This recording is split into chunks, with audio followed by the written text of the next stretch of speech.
Bien, vamos ahora a conversar con nuestro invitado de hoy, Gustavo Romero Unlaúfger, es analista político, ya lo conocen ustedes. ¿Cuál es el tema?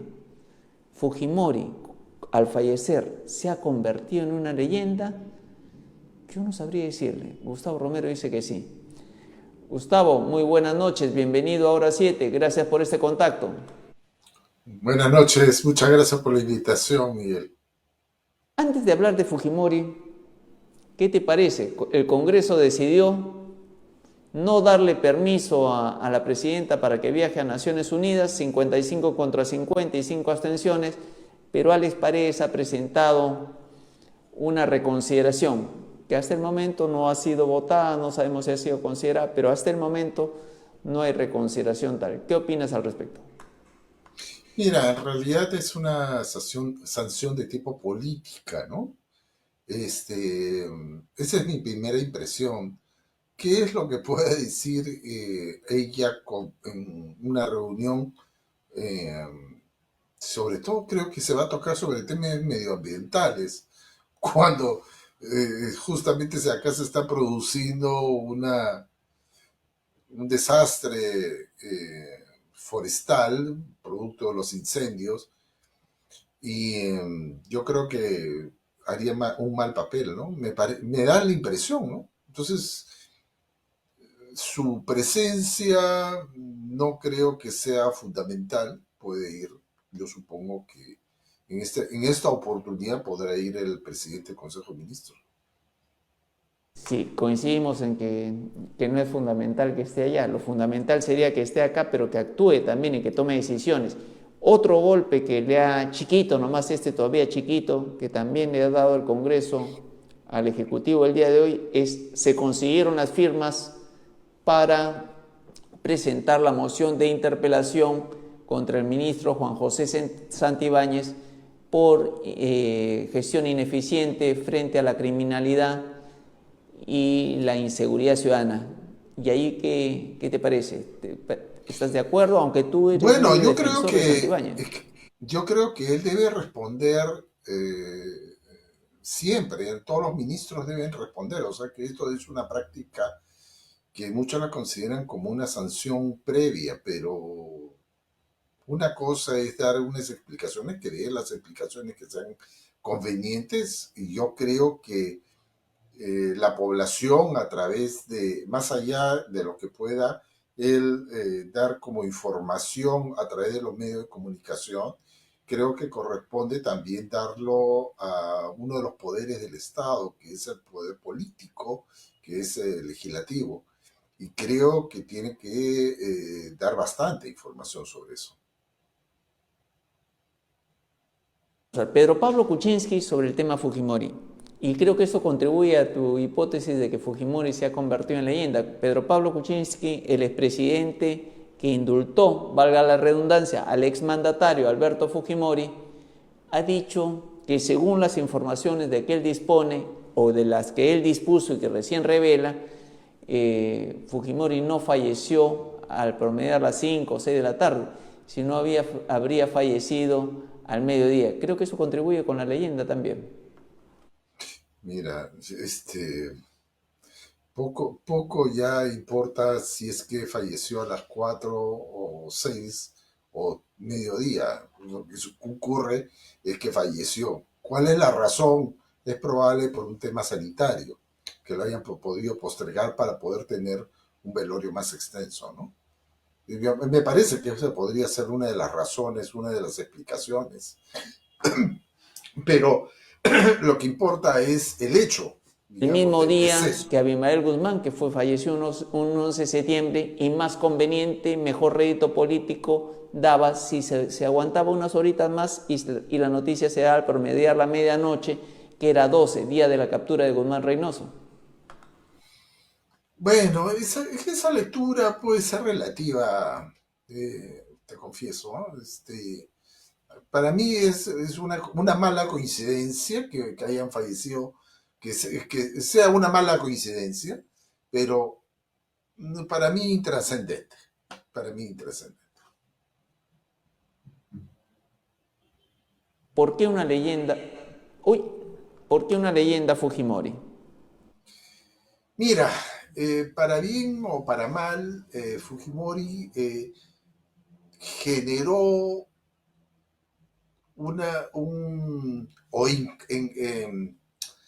encarnó una persona con mucho liderazgo. No hay que olvidar la primera etapa de él, del 90 al 95, tuvo que adoptar decisiones muy severas, cosas que debieron haberse hecho en su oportunidad, o sea, por lo menos 10 años antes, desde la época del gobierno de Fernando Belaúnde, debieron haberse tomado decisiones sobre empresas, ya estaba comenzándose a gestar una inflación acelerada y claro, durante el gobierno de Alan García, el primer gobierno de Alan García, se desencadenó esta hiperinflación, llegando a más del 7.000% anual, ¿no? Nosotros, además, acrecentado con el hecho de la mayor inseguridad que nosotros hemos sufrido en el país con los grupos terroristas, ¿no?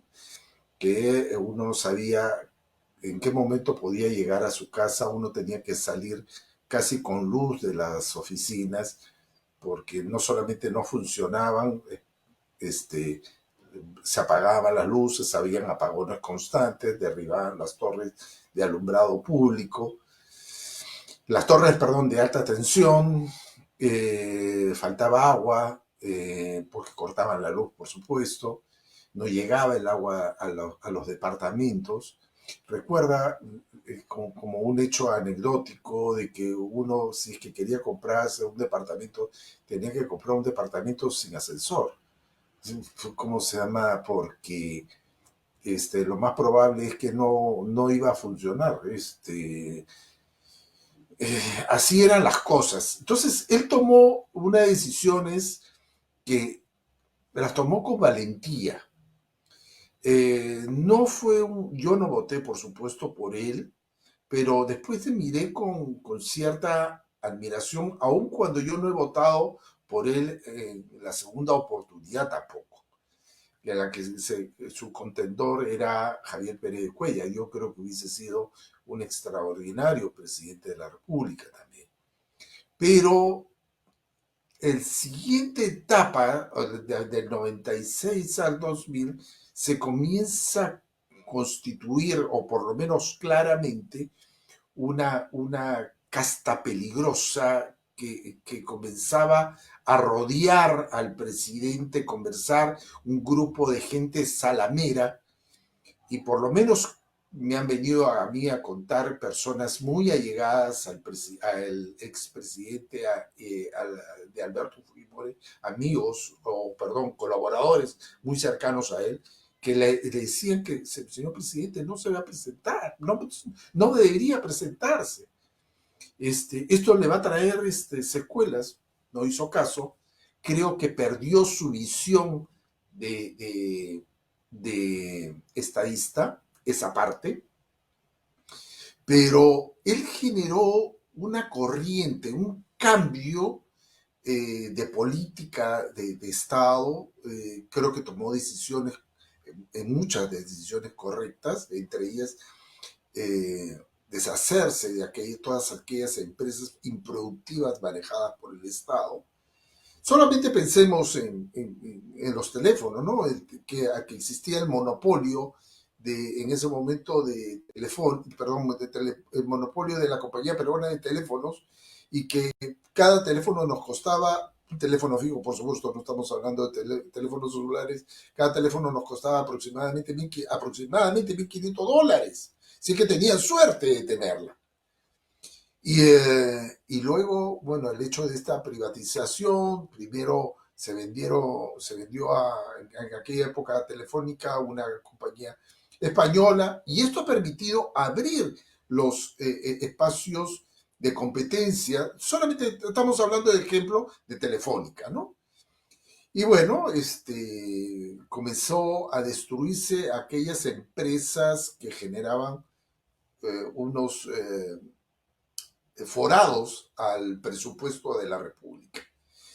¿Por qué es? Yo creo que él encarna una cercanía hacia la población y creo que una de las cosas que más importantes puede haber causado al inicio es que toma la bandera de la izquierda, a pesar que la izquierda lo había apoyado inicialmente, y aborda un tema que siempre fue del caudal de la izquierda. Entonces, generó una empatía con las poblaciones de zonas inclusive las más alejadas, su estilo más o menos campechano, de una actitud, sobre todo corpórea, una actitud muy de mucha fuerza, y se convirtió en una especie de caudillo. Y yo creo que eso admiró en ese momento, ¿no? La gente sigue recordando esto, los que somos aquellos que sufrimos, nosotros somos todavía muchachones, pero todavía hay gente un poco más joven que nosotros que se acuerda de esos momentos, ¿no? Pero, claro, ¿No crees, cometió Gustavo, que la errores. gente también se acuerda, por ejemplo, de la presencia de Vladimiro Montesinos, de las Sí, esterilizaciones forzadas, de las violaciones a los derechos humanos, de la desaparición del dinero de la privatización, del autogolpe del 92, ¿de qué más? De tantas otras cosas que son cuestionadas, como por ejemplo la prensa chicha, la compra de las líneas editoriales de las principales empresas periodísticas. ¿No crees que eso también se acuerda la gente? sí, también, pero lo pone también en la balanza, ¿no? Mira, tú has hablado, a ver, vamos para algunos de los casos, por ejemplo, que sobre todo un grupo de gente reclama, y yo como hombre de derecho debería también reclamar, que fue el cierre, la disolución del Congreso de la República o del Parlamento en ese momento, y hubo una masiva aprobación por parte de la población que era superada el 80%. Y eso lo legitimó dentro de las decisiones.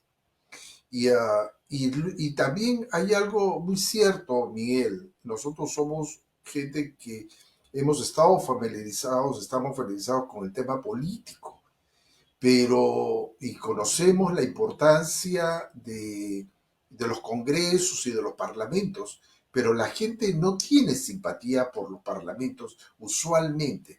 Es muy extraño que lo tengan solamente por circunstancias, quizás en el 2001 hubo una mejora cuando el Congreso destituye al presidente de la República, en ese momento Alberto Fujimori, ¿no? Pero, digamos, son circunstancias poco normales. Lo usual es que la población no tenga simpatía por el Parlamento. Si lo cierren, como que poco importa, pero dadas las circunstancias que nosotros, digamos, los ciudadanos vivíamos a salto de mata, yo ya lo he dicho en más de una oportunidad, el ser humano es capaz de ceder derechos fundamentales, inclusive a su libertad, en aras de un bien común, como por ejemplo la paz o la seguridad nacional. Es decir, nosotros pues, somos capaces de aceptar algunas cosas que en circunstancias normales no lo aceptaríamos, pero esas eran circunstancias excepcionales. Claro, la gente castiga también a Fujimori por violación de derechos humanos, eh, castiga esos excesos. No quiero justificar en absoluto, pero también hay que mirar un poco las circunstancias de aquel momento, ¿no? A veces es muy difícil determinar quiénes son tus amigos y tus enemigos.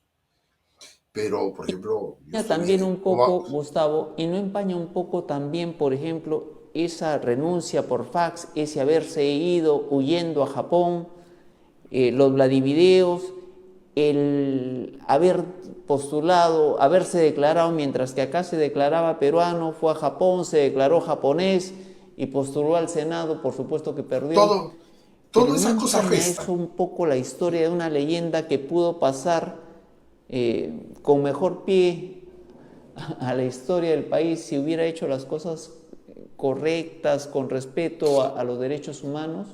Sí, claro, él se envileció con el poder, se intoxicó con el poder, pero además una corte de salameros, de chupamedias, gente temerosa de perder quizás un poder, y se le pegaron personas como Vladimiro Montesinos, que resultó ser una persona perversa, ¿no? Y además también traidora, porque nosotros después hemos conocido que parece ser que él negociaba también las armas con la FARC, ¿no? Que, o sea, un tipo traidor, pero se alió. Eso yo intuyo que que debe, Fujimori debe haberlo, este,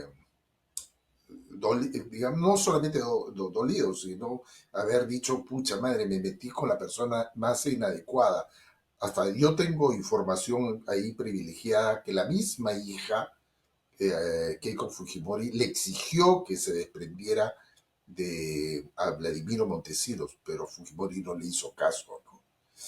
Pero bueno, él tenía que cerrar. Sí creo que va a quedar como una leyenda. Va a tener un binomio de amor-odio, que sucede mucho a veces con los líderes, ¿no? Se surge, pero quizás la historia más adelante, quizás querrá privilegiar una etapa del amor, o quizás querrá privilegiar una etapa del odio. Ahora, yo no había reparado mucho sobre el tema de la decisión de la renuncia, sino hasta una explicación que lo escuché el otro día en un programa de televisión por parte de una persona muy allegada a él en su momento, que pasó más o menos de forma inadvertida y hasta donde yo sé no ha tenido ninguna implicancia patrimonial en su vida. Estando en Japón, él presenta su renuncia y la remite por valija, o no por valija diplomática, sino a través de courier. Se supone que demoraría unos varios días en llegar. Por eso es que utilizó el fax, que era el medio que nosotros se tenía en aquella época. Yo lo he entendido, no quiero justificar la forma, solamente las circunstancias, como teniéndola un poco, ¿por qué que la presentó? Yo siempre me explicaba, ¿por qué se le ocurrió presentar por fax? Claro, porque era el medio que podía llegar más rápido en esa época, pero sí, sin embargo, sí se había enviado a través de vía courier. Pero en ese momento el presidente Valentín Paniagua no aceptó si no fuese, o sea, consideró que no se había presentado adecuadamente, pero sí había sido remitido vía courier.